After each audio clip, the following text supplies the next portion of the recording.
Morning, morning, girls. How are we? It's nice to see you all. Hello.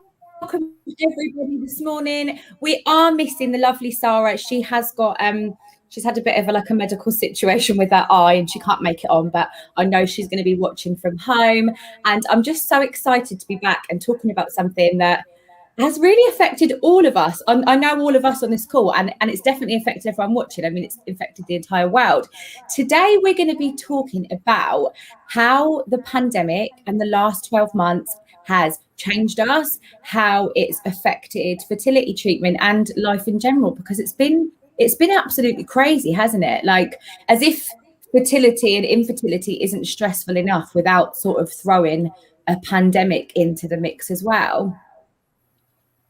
Yeah, I just never thought that this was going to be, fine. I never thought this was going to be our life. I never thought we'd see anything like this, certainly not in our generation, girls. It's just been crazy. Well, I never thought for 1 minute that I was going to see, I know we say this every week, but without sort of homing in on the why me, I never thought for a minute that I wouldn't be able to have kids. Never. I never thought that something that we say is cemented in us from such a young age. It's so hard to have a baby naturally. Like they tell us that all you've got to do is look at someone and you'll get pregnant from such a young age when you're in school. So for these two things to happen in this lifetime and in the space of the last 12 months to be dealing with it directly, it's absolutely exhausting, isn't it? I mean, Nick, how are you feeling? Like, it's just got to be crazy for you right now. Yeah, I mean, the last 12 months have been, like they have been for everyone, really, really stressful. I've got quite a stressful job anyway. And then on top of that, with having my treatment cancelled and not knowing when it would start again because I was under an NHS clinic, it just felt like it was fuel to an already burning fire, if I'm honest. So I think I can maybe talk a bit about last March, when I was mid-treatment and I got the call to say, sorry, it's not happening. So I'd had two cancelled cycles before that, in January and then in February, because of issues around my lining. So then in the March, I was on double dose of estrogen. So I was on 2 patches, 6 tablets a day, in the hopes that would get me this most amazing lining. And I was taking them for 2 weeks, watching the news thinking, oh no, this isn't going to end well. Carried on taking my medication. I rang the clinic and was like, what should I do? And they was like, carry on as normal. Nothing's changed yet. And then when we went into obviously the national lockdown, I got a phone call, I think 2 days after, which I was expecting it to come, saying the clinic's closed, your cycle's cancelled. And that was after 2 weeks of taking heavy doses of estrogen. So you can imagine I didn't take that news very well. So not only was it your cycle's cancelled, it's not happening now. It was you are joking. You let me carry on taking these medications when I sort of felt like they knew it was going to be coming. What effect did that have on funding, Nicola? Was this a funded cycle or were you self-funding? Yeah, so I mean, that's what I mean. This last 12 months for me has been the pandemic has obviously been horrific, but in some ways it's made me go, actually, I need to take some control back. There's things in my life that I need to start going, nah, I deserve better than that. So I will hold my hands up. I had the golden ticket. My CCG offered 3 full funded IVF rounds because me and my husband don't have children. We're in the age range, health-wise, all that. So great. Brilliant. That's basically I'm definitely going to get baby. You ticked all the boxes, my love. So many people don't, but you did. Luckily, you ticked all the boxes. Yeah. This might really piss people off when I say what I'm doing now. But my experience with the NHS service has not been great. And even though in the pandemic, I was I can empathise that the fact that the NHS is dealing with much more insignificant issues than me, it was a bit I don't know, there was some sense of, there was no empathy to, don't get me wrong, the pandemic is awful, but so is being infertile and not knowing when your treatment is ever going to start again. Yes. That's awful as well. It's not like we've got something really stressful, so your stress doesn't exist anymore. It's no, actually, my stress feels worse now. I need more compassion, not less. Yeah, yes, and this is it. With infertility, I find that, like, it's especially been the last couple of weeks since after, like, obviously the IVF run that we've just had. I feel like we've always got, oh God, I know it's not everything, and I know it's not the most important thing in the world because it's not life or death, but mentally it can get you in a place where it feels like that at times, infertility, 100%. And I feel like we're always having to, like, shrink ourselves to sort of be like, oh, well, just because there's someone is worse off than you, it doesn't mean that your pain is invalid. No, because it's I was just about to say that. Yeah. Exactly. It really stresses me out when people, and I've done it to myself before, you know, oh, well, be thankful for everything that you've got because it could be worse. When actually, to me, right now, this is the worst thing. Like, this feels like the worst thing to me. There is always people worse off, but right now, this is me and this is how it makes me feel. So, sod you. You're not living their life. You're not living their life. Thank the Lord. You're not living their life. It doesn't mean you're not allowed to be upset. You're not allowed to, this is the problem. And then in the next breath, it's all very much, you've got to feel it to heal it. Well, then you're allowed to feel how you feel. And do you know what? I spoke to a lot of people over the last 12 months as well, Nick, that have sort of felt like just invalidated completely. Like, it's not okay to feel how they feel. And you know what? At times, I'm going to be honest, because we that is why we are doing this, because it's about being honest 100% of the time. And there are times throughout this pandemic when I felt things that I shouldn't, and it's made me resent certain people and certain situations because of the lack of control that I've had over my life. Now, I am very much, I don't know if I've always liked to be in control. I probably have. And I guess from whenever I found out that I had no control over my fertility, I think I claw to different areas of my life to try and take control. I don't know if any of you feel the same, or anyone else watching. If you do, please do let us in the comments. But because I like to be OCD in other areas. So I like to, well, this has to be done exactly this way and this has to be done, because then I feel like I've got some sense of security and some sense of control.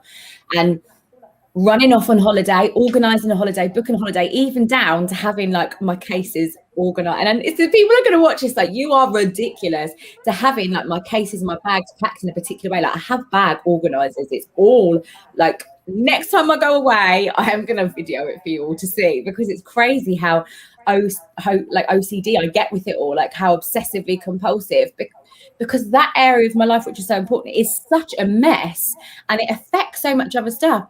Like we said last week, didn't we, about oversharing? And a delivery driver this morning dropped a parcel off, and she's like, oh, just off the cuff said to me, oh, I do wedding photography. And I'm going to her, yeah, we've been together like 10 years and we're still not married, but we have to have IVF and it costs us like $6,000 a kid, you know, so we're not going to get married yet. And you know, when she's like, here's your parcel, I'm going. You know, you think, oh my God, like, why am I oversharing so much? Like, it just makes a part of your brain a bit of a mess, doesn't it? And this COVID, this pandemic has made it worse. Yeah. I've not gone OCD. I mean, my husband would probably love it if I had. I'm completely untidy. For me, control was like, I feel like I need to have choices. And at the moment, the system is not giving me choices. It was a bit like, the bureaucracy around how the system works. And then COVID on top of that was just making it too See, stressful. I was very different, Nicola. I kind of, although I don't know if saying I didn't want choices, I don't think that's the right thing to say, but I wanted a professional to make those choices for me, purely because I didn't want the burden of responsibility if my choices were the wrong ones.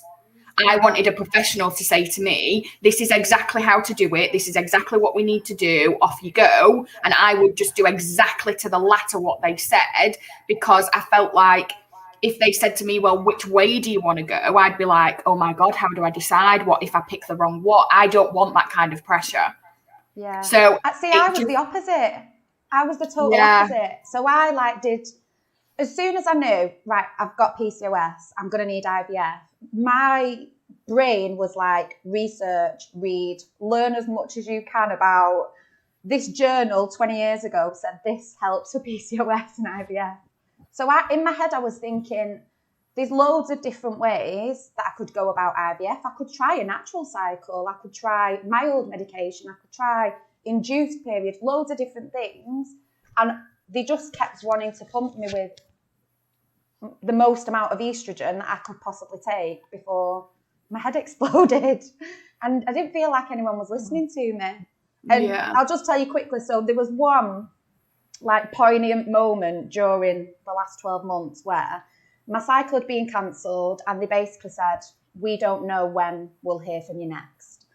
So I was obviously like stalking the HEFA, like give us an update, give us guidance, what's happening around clinics, waiting for them to go, yes, clinic's going to open again. So I eventually did go back and have a frozen transfer in late summer, so in August last year, which wasn't successful. And then after that, I was saying, I want to speak to a consultant because I don't want to just keep doing the same thing. It's not working. I spoke to a consultant. He said, no, just carry on. This was around, we're not going to look into any further investigations. If you want any further investigations, like the surgery that I've just had, you're looking at 18 months to 2 years. And I was just like, that's not okay. Mm-hmm. So me and my husband was like, we'll go for another frozen transfer. So I rang up to request treatment. This was in maybe October last year. And so it's like day 1 of your period. You're like, I'm ready to start treatment. And the nurse was like, okay, someone will give you a ring back to confirm all the timings. No one rang me back. I was like, what's happening? It got to day 2. I was like, I'm going to ring them again. She was like, you're on a list who are waiting callbacks. So I was like, I get that, but either my transfer is happening this month or it's not, because I'm on day 2 now and I'm not taking any drugs. Like, she was like, someone will call you back. And I was just like, okay. Sorry. Then mind if I just jump in honestly, there? It was horrendous. By the time it got to like day 3, I rang and I was probably really rude to the woman that I spoke to because I was just like, this isn't okay. Just tell me the cycle's not happening. And she was like, well, there's 2 piles of notes. You're in one pile that's got so many in, and there's another pile that's got so many in. And I was like, what does that mean? Just tell me, is the cycle happening or is it not? And deep down, I already knew it wasn't. But it was like, you're treating me like shit, and that is not okay. Yeah. And that's when I decided, I said to my husband, the stress of it is not enough. I'm done with the NHS now. Yeah. Do you feel like it's because you were funded, like they were doing you a favour, so you just had to sit there and be quiet? For a really long time, it was like, be grateful, just be really grateful. Be grateful that my body doesn't work naturally. I know, yeah. So I just got to the point where I was like, no, I'm done. So you're now private. Yeah, take it, because it's the mental side of things, what it does to you mentally as well, isn't it? I've had actually a couple of ladies have commented. Kelly said that Kelly from Hey Han, you all right? Kelly joined us last week. I remember we were talking to her last week, which is lush. She said her husband's not allowed in at the moment at the scans, which I had as well, Kelly. Ian was only allowed to come in when he was in the hospital. So he came in once for bloods. So he was allowed to come in then. And I was actually under the impression that he would be allowed to be there for more than what he was actually, like, they told me that on my day surgery, he'd be able to come in with me because obviously without his sperm, there is no embryos.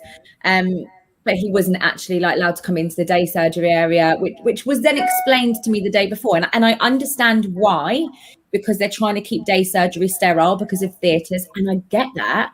But telling me the night before when I'm just about to take a trigger shot, I am drugged up to the eyeballs, probably wasn't the smartest move. Maybe I didn't hear it properly, but I thought I did. It is what it is. But Kelly said that she wasn't allowed to have a husband in, so they let her video her scans this week, which is really nice because some NHS hospitals can be a little bit particular about video footage and stuff like that, can't they? So that's really nice. Corinne has said that I hadn't been referred yet for NHS treatment in lockdown 1. Referred in August last year, but we couldn't go ahead with it as we had a house renovation planned for April last year, which was put back to September. Okay, so that meant they couldn't start the treatment for another 3 months. They started in January, 1 month before their referral expired. She wished she'd now saved money from the house renovation for potential private IVF. It's so hard to navigate finances. Right, one at a time. Nick, you go. So, sorry, my question was, what criteria is it on your referral has expired? Oh, am I not infertile anymore? What does that mean? That's a really good question, actually, without sort of like laughing while I'm saying it. Sorry, I don't mean to be insensitive. That's a really good question. I didn't know referrals expired. I didn't. We need to find out some information about that. Yeah, sure, we do. Definitely. If she wants to add more to the comment, that'd be really useful, because I've not heard of that before, and that's crazy. I was just saying, Jade, that how difficult it was to just navigate finances throughout it all. You know, Corinne saying she wished she'd have saved money rather than doing a house renovation to potentially fund private treatment. It's so difficult to navigate the financial aspect of the journey, and that's before the physicality and the emotional side of things. You know, finances is another complication that's added. Oh, I tell you what, finance is nothing but stress for me, I can assure you. We were really lucky that when, you know, when you think, God, is this sort of stuff that I should be saying, like on the internet or on recorded, and then you think, no, if you're hesitant about it, you probably should be saying it. I might kick myself afterwards, but so be it. So we had to pay nearly $6,000 for this round of IVF. I was really lucky. I got 2 rounds on the NHS the first time, so I had a fresh round and 4 embryos, 2 put back the first time. For anyone that's not heard my story, you probably all have. And then I had a frozen transfer when I had 2 put back that weren't very good grade, and that was resulting in the toddler that's running around screaming outside now. Not by herself, by the way. May I add, she's not by herself. But yeah, so now I had to pay for the last round of IVF that we've had, and it was nearly $6,000. And the financial strain, I lost my job in the pandemic, the first time around. I lost my job, and we were to and fro for such a long time, because even to make the decision, I'm sure some of you that are watching, please just let me know, because I always try and explain this, and I feel like it's so difficult to explain to someone. And if you're watching and you've not been through IVF, is it really hard to understand? Because wow, like if you're on here and you've had a baby naturally, like, and you just said, we're going to try maybe 3 to 5 months, maybe earlier, and you fell pregnant, it must be really hard to wrap your head around the fact that as someone who struggles with infertility, you have to make a massive decision to have a baby.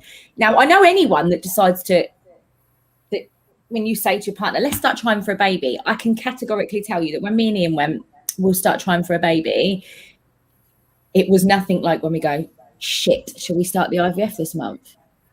And it amplified by 1 trillion when I had to pay for it, because that's money that I'm taking away from Layla. That's money that I'm taking away from life. I promise you, right now, financially, the position I'm in, I'm having to work on my money mindset day in, day out, because the world is opening back up. I've just spent all this money on having IVF and anyone that doesn't know, I had a freeze-all because I was really ill after my egg collection. So bad that I'm not sure if I want to even go ahead with any more IVF.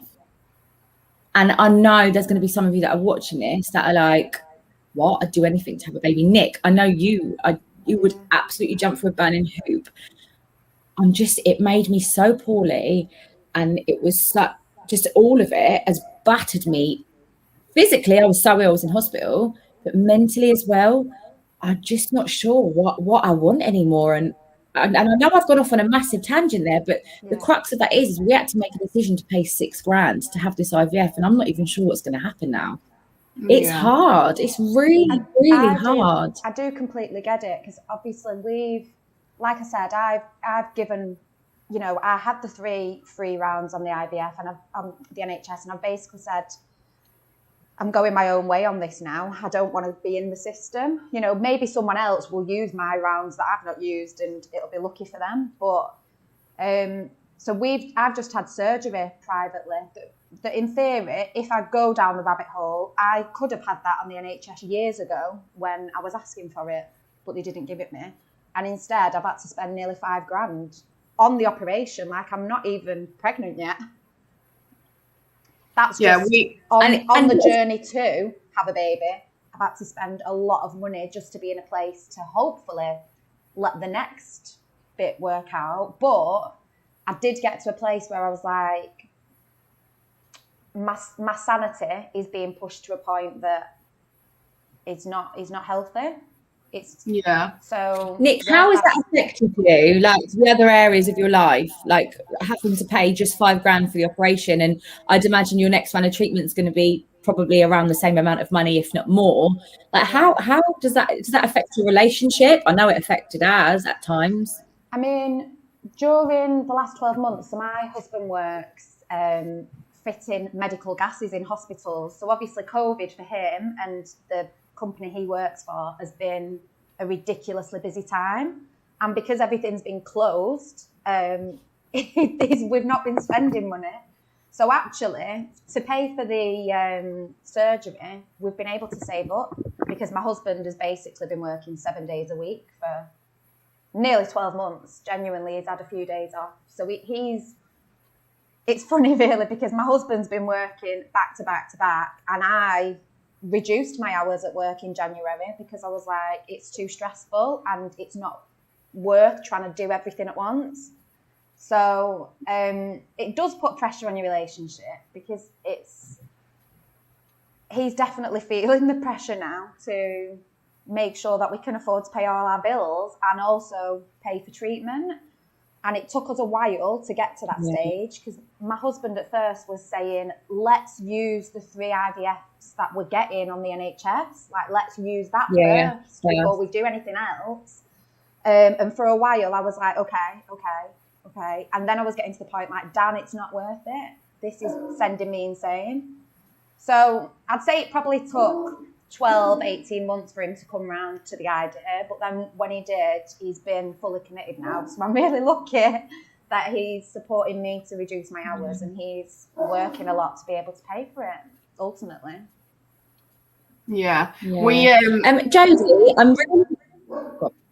Sorry, I was just going to go back to, we were chatting about how we find the finances to fund the treatment, and we didn't get any funding at all because our local CCG is a good one as well, Nicola, similar to yours. It offers 3 cycles, but my husband already has a daughter, so they declined us funding. I mean, they didn't even meet us in the middle. It wasn't even a case of, well, okay, we'll give you one instead of that. It was like, no, absolutely not. And we sold our home. We actually moved house and downsized to release some equity to pay for IVF. And we paid nearly 10 grand. We paid between 8 and 10 grand for ours, and continue to pay monthly for the freezer storage. So yeah, we were lucky that we were in a position financially to release the equity and move. But I also feel like, why the hell shouldn't have had to do that? Like, it's all right, people saying, well, at least you were in a house that allowed you to release the equity and blah, blah. But why should I have had to? That's not how it should be. You shouldn't have to sell your home to kids. And even though you had that to be able to do it, you're not lucky. You worked for that. You worked for the home that you were in, that you then had to sell. But lucky your bloody body doesn't work properly. But it's all right, because you've got a house to take the extra off. Think yourself lucky. Oh my God. That awful. Like, don't even get me started. That's so bad. Jodie, I've got another question for you. I just want to quickly, because I know I've mentioned on social media that we're going to be doing a live giveaway for everyone that watches today's show live. So if you do, can you just pop, just so I know how many of you are going to be like involved, can you just pop like a hello in the comments and where you're from, and if this is the first time you've ever watched the Fertility Women, or if you've watched it before, just let me know, so at the end we can sort of get them all together, and then we'll put them like in a random number generator, and then we'll pick someone out that will win. Like just a little giveaway, and it's going to include a Fertility Women mug and a pen, a little pineapple pin from IVF Babble, and one of Jodie's If Only amazing books from the top 5 bestsellers. Absolutely. I think we just need to drop it in there. So yeah, just make sure you leave. Well. Yes, she's going to sign it. She's going to write an autograph on there. So just make sure you leave like your details in the comments so I don't miss you off. But what I wanted to ask you for, Jodie, and I know this is a bit of a tricky subject, especially because this is the Fertility Women. It's a fertility-based show, but we still talk about everything women's health and women and about our journeys. Now, it must have been hard for you, babe, because you have been through, literally moved mountains to have a baby, and then you basically have a baby during lockdown or as close to lockdown. How has it affected parenting for you and the vision that you finally had when you were going to have this baby? Like, how has that been for you? Because I'm sure people are watching it, some that are having secondary infertility, and some people that are just watching it and are really struggling with the last 12 months. All right, they can't relate on a fertility level, but still, like, parenting in the lockdown and new mums, that must be hard.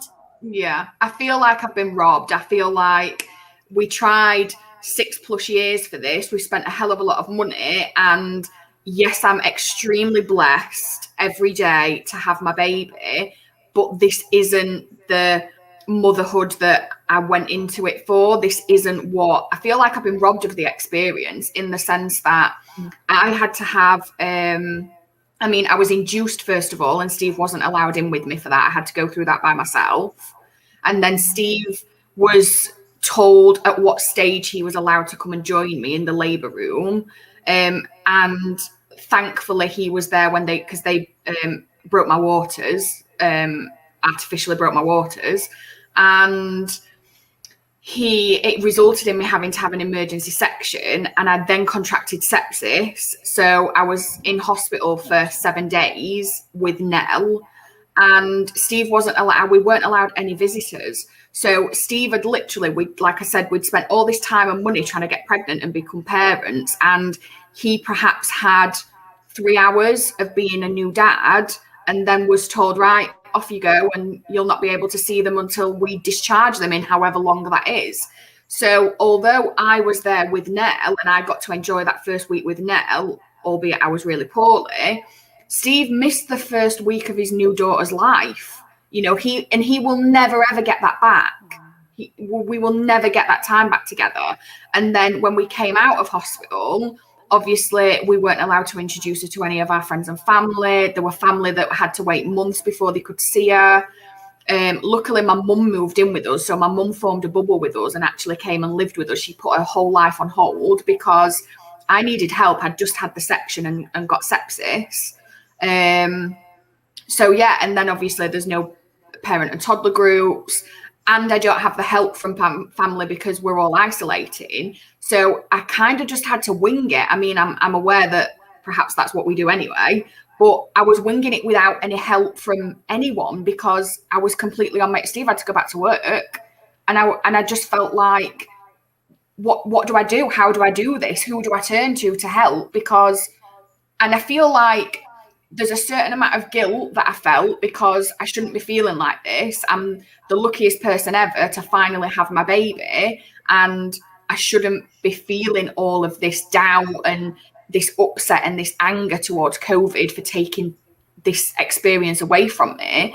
But also I feel like when we've longed for something for so long, there's such an incredible amount of pressure on us to get it right that just adds to the pressure. It's, you know, get what right, what is right, what does that look like? But I felt so incredibly under pressure that I needed to nail being a mum because this was everything I'd ever wanted. And when I found myself feeling like I'm not quite nailing this, I found that really difficult. You know, I found myself kind of second guessing. I shouldn't feel this way. I should feel lucky, and actually I feel a bit guilty. And yeah, so even motherhood after infertility, the battle, the journey doesn't end when you finally become pregnant. I don't feel like mine did.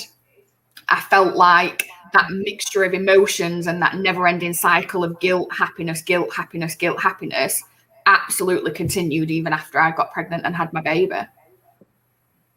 Just hearing you Quite, yeah, I still Jodie, get mum guilt now. Yeah. Sorry, just hearing that was like, it is, I feel really sad for you, because it's like that bittersweet of you're finally there, you've made it, you're having a baby, but it's like all the joy was taken away. Yeah. From I felt like those moments. Well, and that again goes back to what I was saying a minute ago about how, like, throughout the last 12 months, I found myself thinking and feeling like certain ways that I just shouldn't really think and feel.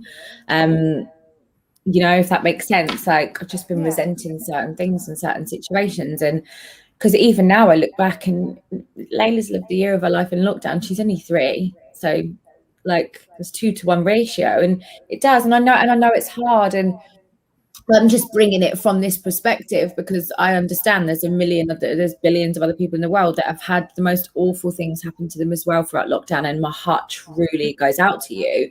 This is obviously just come in from a selfish perspective, because that's what we're talking about, is our journeys right now. And it's just been a crazy year. And I feel like, just to steer the conversation in this direction, that with it being Stress Awareness Month, I feel like, could it have come at a better time? Probably not. I mean, I didn't even realise that there was a month for stress, but alas, to my knowledge today, it's been going on since I was 2 years old, since 1992.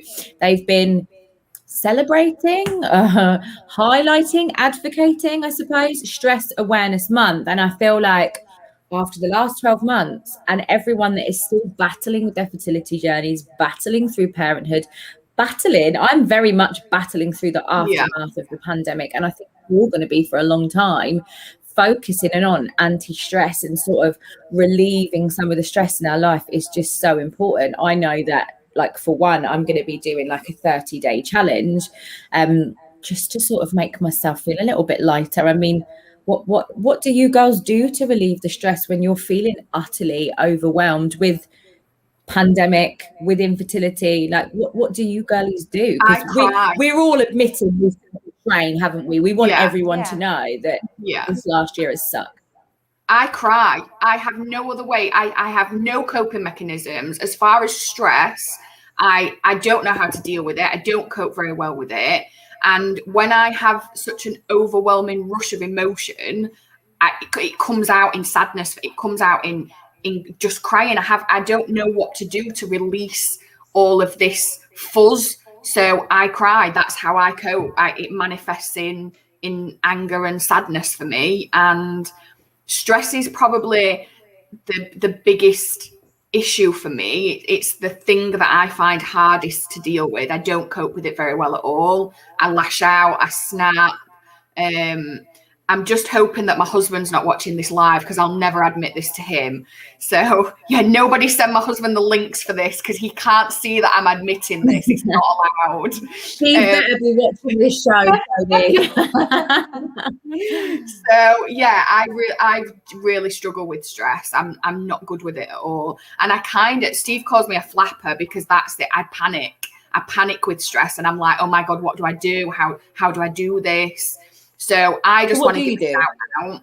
I don't know. I cry. I don't know what I do. I cry in the initial stages until I'm so tired from crying, or I'm so exhausted from flapping, that I then allow myself to kind of think, well, okay, that's not worked. So now sit with Steve or chat with Steve and make a plan. And that's kind of where we go. But in the first instance, my initial reaction is to flap. And I kind of want to shout out that I'm trying all these different things. I'm trying meditation. I'm trying to think differently. I'm trying rage pages.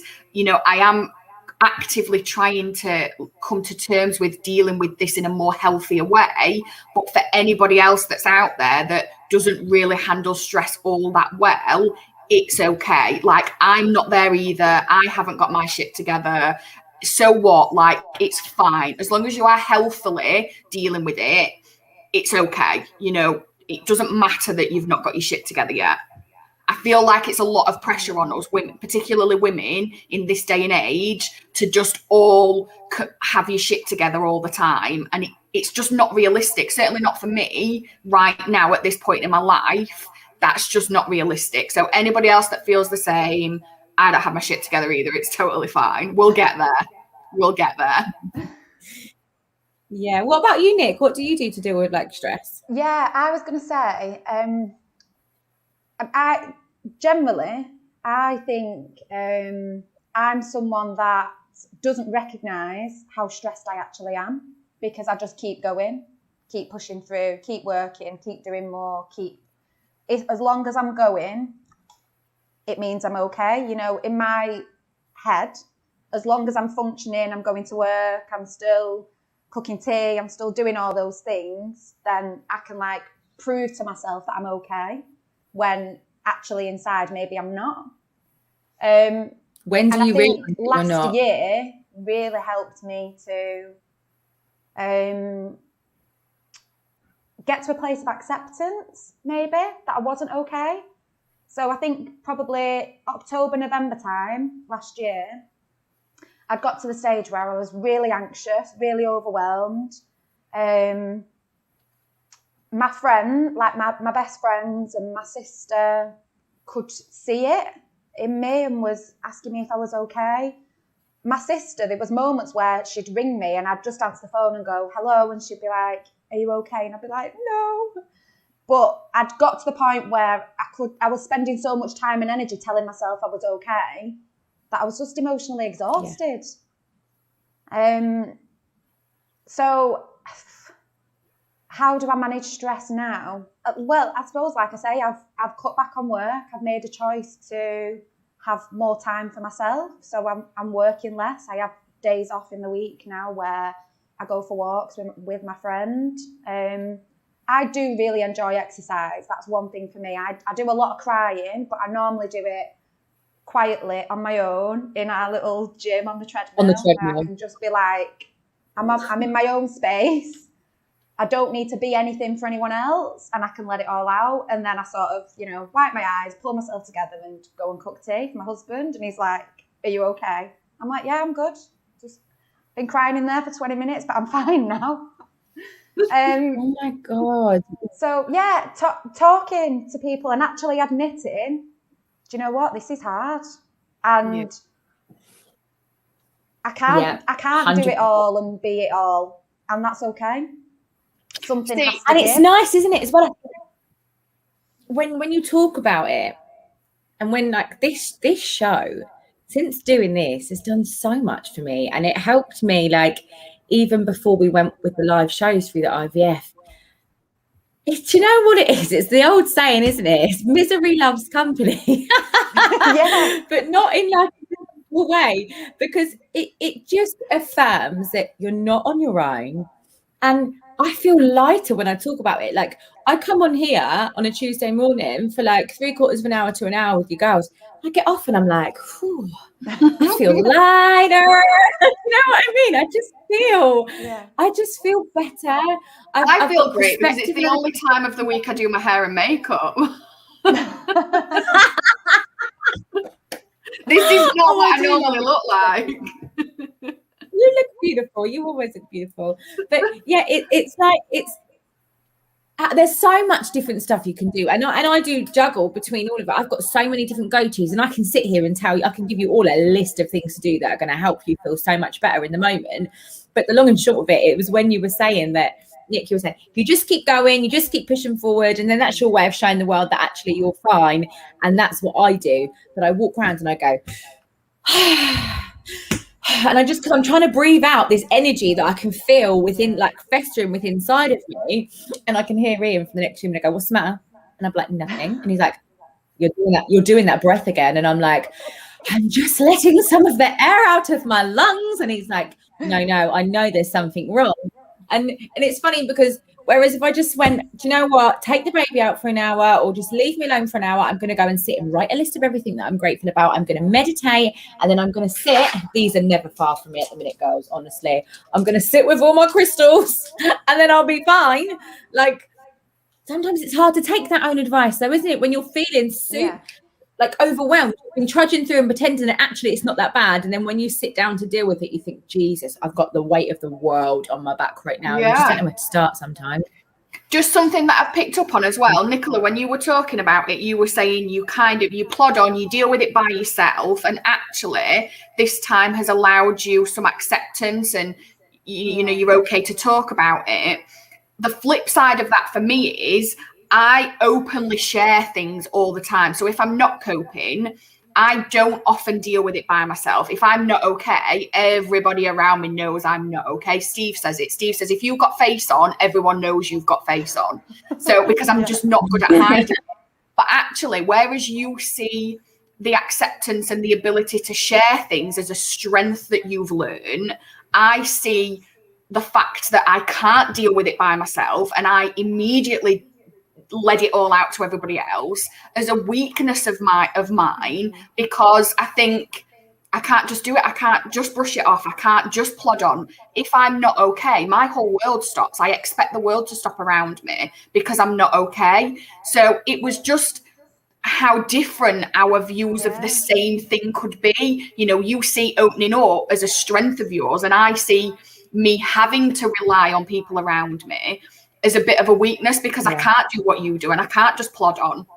So the fact that my point is, I'm going all around the houses, but my point is, it doesn't matter your particular coping technique, and try not to self-doubt how you and your mind deals with it, because to somebody else, your way might be amazing and to you, you might doubt it, but everybody's different. If that's how you have to deal with it, then so be it. That's it. That's fine. I went all around the houses, and that's it. No, I love it. I love the way you put your point across, Jodie, and the way that you explain yourself. I got you. I was on a level. I was coming around those houses with you. But it's an important point is to make is that as long as we've got little go-tos and our own little coping mechanisms, that's fine. But ultimately, like, we need to deal with our stresses and we need to let it out, and whether that be like plugging into like this kind of show and connecting with like people that are on the same kind of journey, or whether it is journaling or vlogging or meditating or whatever you like, rage pages, like you said, Jodie, anything that you need to do is to sort of get it out, then that is good. And so I am going to be making a pledge to meditate a lot more for the whole of April, because I'm quite good at doing all of the other things, but meditation is something that instantly makes me feel so much better. See, I can't but it's do not something I really want to learn. I can't do it. I just struggle so hard with it. You don't need to learn. Do you know what, Jodie? I really struggle with. I struggle with like meditation, as in trying to clear your mind and being zen. Yeah, I struggle with that as well. But I downloaded an app called Mindful IVF, actually, and it's so there's loads of different like courses on it. Some of them are about sleep, some of them are about donor transfer, like loads of different things on it. It's great. But I don't like listen to it as in I'm going to be zen.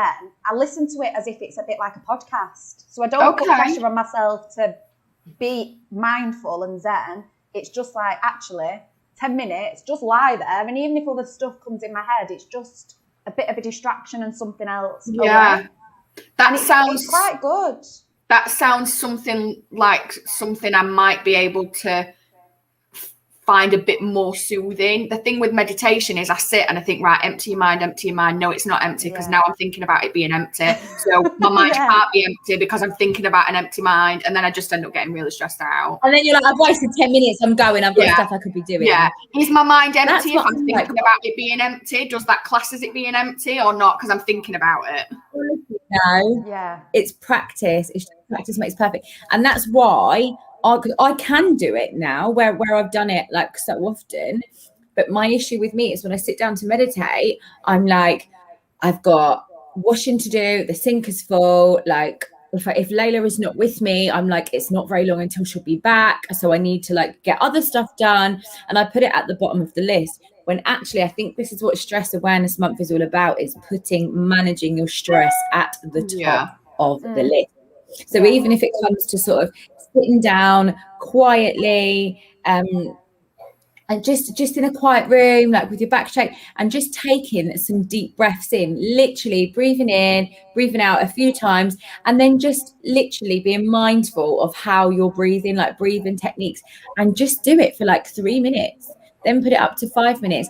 10 minutes of that a day makes such a difference. And it's so easy for me to stay still because I don't do it every single day. But that is something that I'm pledging to do for the rest of the month, because my mind, I mean, you know what I'm like, I chat for England anyway. So you speak something like 60,000 words a minute. I'm sure that's what it is. I'm going to have to check the numbers on that for next week. But it's something crazy like that. Yeah, but can you imagine how many words I speak a minute? That's the regular person. This is me. Trying to shut that mindset up.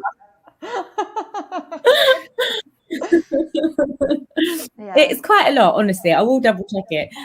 But just trying to quieten the mind and just managing stress, I feel like that's so important. I don't know if any of you ladies that are watching, or guys, whoever's watching in the comments, what do you do to manage your stress? Like, what helps you, especially through the last 12 months, through the fertility journey? I mean, even sometimes just sticking Layla in her high chair with a snack and just going and standing outside on the deck, even if it's raining, and just taking 5 deep breaths in, because, you know, just sometimes you just need that quiet. Yeah. That's what I do. I've had some comments as well. Can I just say, with stress management, you've got to be like proactive, not reactive.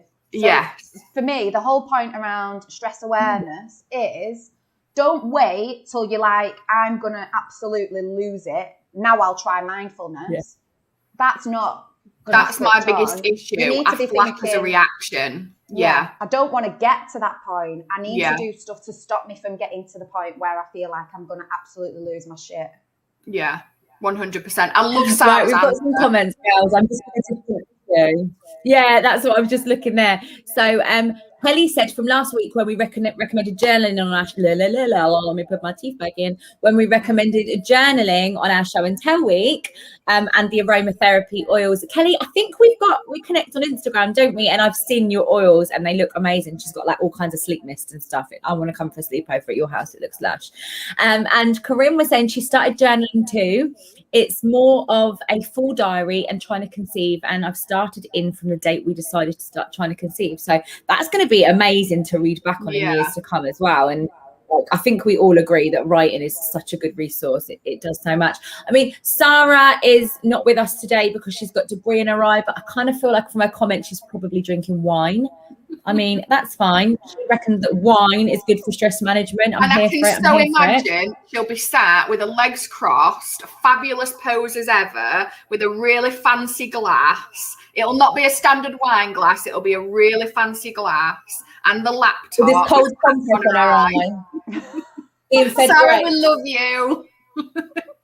We miss you. So Kirsty said that she likes to sit down with a cup of tea and a book, which I must admit I also love doing that. Like, that's my new bedtime thing before I go to sleep now, audiobook or reading a book with a cup of tea rather than plugging into crap telly to like sort of get my brain going before I go to sleep. I'm enjoying that. Corinne says she lifts weights or watches trashy TV. What trashy TV do you watch though, Corinne? That's what I would like to know. And Sara says she's always drinking wine and she loves us all very much. So we did have one more response, which I think was from Corinne when we were asking about this whole deadline thing. But I just want to clear up before we finish up today. It was about, hang on a minute, let me just try and find it. The deadline or time limit, basically, if they hadn't started a protocol by the end of February, it would expire and funding would have been revoked, which is absolutely awful. I don't know if she said there was a date though. So hang on a minute. So you get funding and you get a specific amount of time that you have to claim that funding within, even though the time and delays is dictated by the hospital and their waiting list. I'm going to find out some information on that. You know what I'm going to do this week?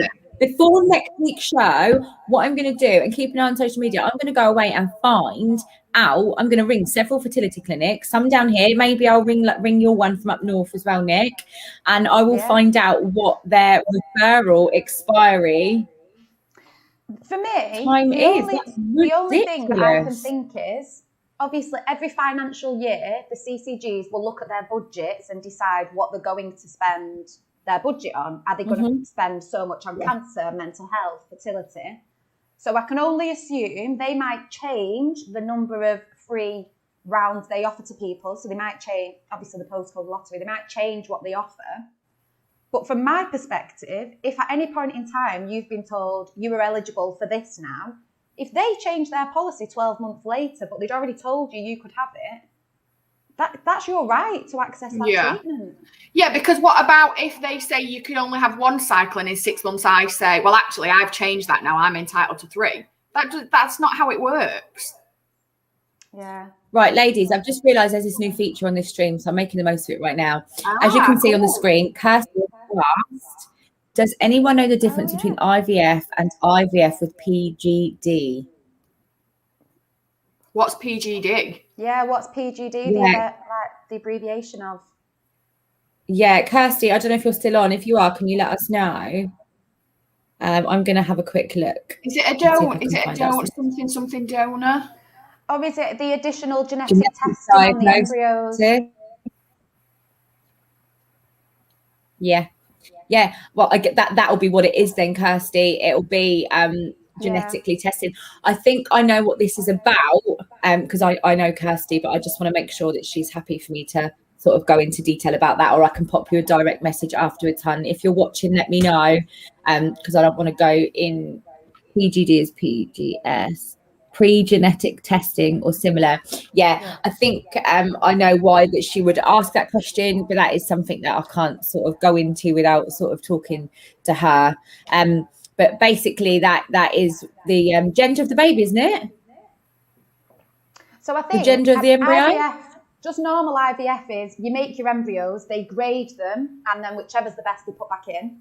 IVF with PGD is you might have a recognised genetic condition that's in yours or your partner's genes that you want to test for prior to transferring one of your successful embryos. So I'm well aware that we are getting on. So there's lots of different things genetically they can test for so that they're not putting in an embryo that's potentially going to. I want to let you ladies know really quickly, because it's obviously we are quite late on the call now. But Kirsty has suffered with a series of miscarriages. She's just commented in the comments that she's happy for me to discuss this with you girls. So I guess that's why they would be. Kirsty's been for an appointment with an IVF clinic because she does have PCOS, and it's been a bit of a lengthy process for her to fall pregnant at the moment. It's really taken a long time. She has got 2 beautiful babies, but Kirsty's suffered a lot, about 11 miscarriages. It's absolutely horrific. I can't even begin to understand. She's definitely not had the best experience with the NHS, and I think we need to perhaps bring Kirsty onto a call one time to talk about this, because it's such a thing, and she's so passionate and so amazing. I couldn't. She's so strong. But I guess since having your appointment, they've mentioned IVF or IVF with the PGD, which will be checking to see if there is something that is causing. And that's really good that you finally, do you know what? I've not had a chance to catch up with you this week yet, but the fact that they are ready to do something, this is privately funded, we're talking now, that they've not offered to do this on the NHS. This is something that Kirsty's now having to pay for privately. But the fact that they can do that for you to find out why you are experiencing this horrendous pain. Honestly, it's just shocking. It's shocking how much you have to be exposed to, how much trauma and pain before someone helps you. Yeah. But it's not even she's had to go privately and find that help. Kirsty, I think you're an absolute warrior, babe. I just think you're incredible. You're so strong. But I think we've answered all the questions. I am very aware that it's really late on and this has been a very long call. I've absolutely loved every single second of it. We have a very lovely guest coming on next week's morning with us, which we will be announcing on social media over the next couple of days. So keep an eye out on our Instagram page and our social media pages as well. I am going to go away with the girls and we'll do a draw for everybody that has commented today, watching live with just letting us know that you've commented live. And I think that is it. Has anybody else got any questions? Are you girls all good? Are we all good to wrap up? Yeah. Okie dokie, ladies, thank you so much for your time today. Thank you so much to everybody that's tuned in, and we look forward to seeing you next Tuesday at 11. Bye. Bye.